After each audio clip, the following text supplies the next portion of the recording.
বিরাট শক্তি, ভারতের কেন্দ্রীয় সরকার এবং প্রধানমন্ত্রী নরেন্দ্র মোদী। চলুন দেখে আসি কিভাবে রূপালী পর্দার সুপারস্টার থালাপাতি বিজয় ধাপে ধাপে রাজনীতির ময়দানে প্রবেশ করলেন।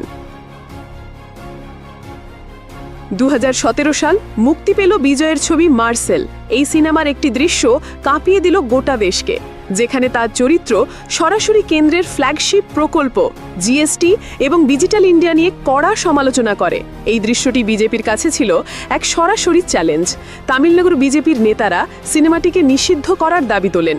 বিজয়ের খ্রিস্টান পরিচয় তুলে ধরে বিতর্ককে সাম্প্রদায়িক রং দেওয়ারও চেষ্টা করা হয়। সেটাই ছিল প্রথম সংঘাত। মার্শাল বিতর্কের মাধ্যমে বিজয় নিজেকে তামিলনাড়ুতে বিজেপির এক শক্তিশালী সমালোচক হিসেবে প্রতিষ্ঠা করেন। বিজেপি ভেবেছিল তাকে চাপে ফেলতে পারবে, কিন্তু ফল হলো উল্টো। গোটা তামিল ফিল্ম ইন্ডাস্ট্রি এবং বিরোধী দলগুলো বিজয়ের পাশে দাঁড়ায়। এই ঘটনা বিজয়কে একজন সাধারণ অভিনেতা